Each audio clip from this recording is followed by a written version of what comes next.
Good morning, dear students. Welcome to our e-learning classes by JMS the School Pushkar. Dear students, today we are going to discuss about the demonstrative pronoun.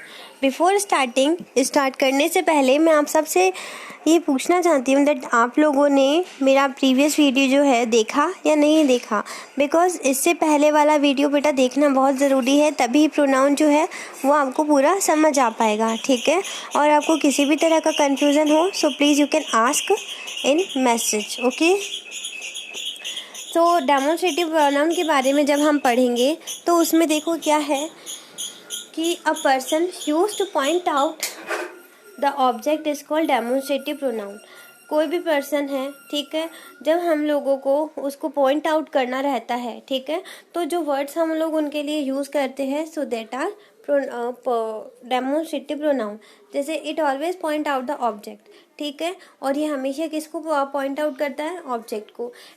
तो ऐसे pronoun जिनसे हम किसी भी object को point out कर रहे हैं तो they are called demonstrative pronoun, ठीक है। अब यहाँ पर आगे देखो क्या है कि आगे जैसे इनके कुछ नाम बताए हैं कि डेमोन्स्ट्रेटिव प्रोनाउन कौन कौन से होते हैं, जैसे this, that, these and those, okay.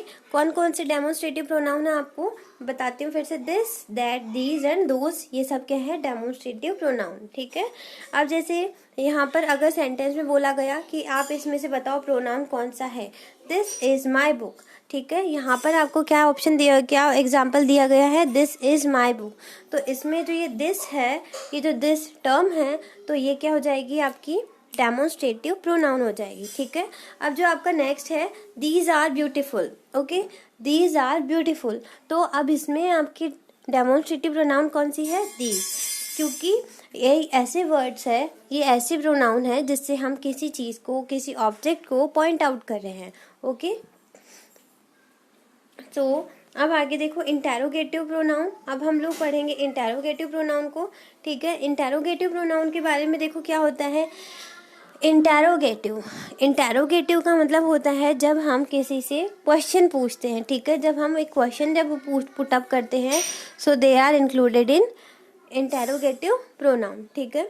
जैसे अब यहाँ पर इंटेरोगेटिव प्रोनाउन के बच्चों देखो एग्जाम्पल्स दिए गए हैं, जैसे विच, हुज, हुम, हु, विच, हुज, हुम, हु, ये सब क्या है? आपके इंटेरोगेटिव प्रोनाउन है। आपको नॉलेज भी है कि इन सब चीज़ों से ही आपका जो है क्वेश्चन वर्ड्स स्टार्ट होते हैं। तो इंटेरोगेटिव क्या होते हैं?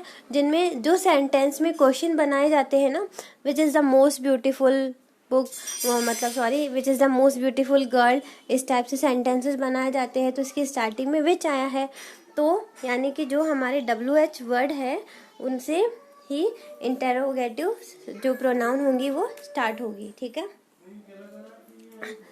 अब इसके एग्जाम्पल जैसे फर्स्ट इन्होंने बताया है विच इज़ योर हाउस, आपका घर कौन सा है।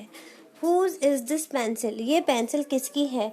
जहाँ पर हम लोग क्या है पेंसिल के बारे में पूछ रहे हैं और पूछ रहे हैं ये भी कि भाई ये किसकी है, तो यहाँ पर हम उसको इंडिकेट भी कर रहे हैं। तो ये क्या हो गई आप लोगों की इंटेरोगेटिव प्रोनाउन, ठीक है।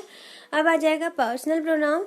पर्सनल प्रोनाउन में क्या होता है, जैसे हम एक पर्टिकुलर पर्सन के लिए यूज़ कर रहे हैं, वो ही, वह है, तो ये पर्टिकुलरली ये जो वर्ड है उसी के लिए यूज़ किया जा रहा है ही, so this is personal pronoun. तो अब देखो हम लोग इसको पढ़ेंगे तो कैसे है। They are always use in place of person और थिंग, ये हमेशा किसी पर्सन और प्लेस की थिंग पर यूज़ किया जाता है, ठीक है। मेनली ये समझ लो इसको पर्सन के लिए यूज़ किया जाता है, लाइक ही, शी, ही और शी, वह लड़का, वह लड़की, ठीक है। तो ही क्या है, हमने एक पर्टिकुलर पर्सन के लिए यूज़ किया, लड़के के लिए यूज़ किया, तो ये क्या हो गया? पर्सनल प्रोनाउन, ठीक है।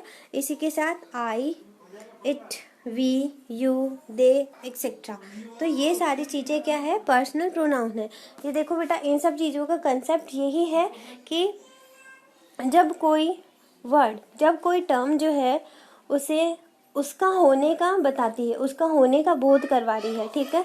जैसे अभी मैंने बोला वह लड़का, तो लड़के के लिए मैंने एक पर्टिकुलर एक पर्सन को पॉइंट आउट किया है और उस लड़के के लिए मैंने पर्सनली उस लड़के के लिए यूज़ किया है, इसीलिए हमने इसको क्या बोला? पर्सनल प्रोनाउन, ठीक है। तो बच्चों ये आपके नोट्स थे, ठीक है, और ये आप लोगों को पूरे अच्छे से पढ़ने हैं, करने हैं। जो चीज़ नहीं समझ आए मुझे पूछना है। इसकी जो एक्सरसाइज होगी वो मैं आप लोगों को फॉरवर्ड कर दूँगी, ठीक है। Okay, thank you so much.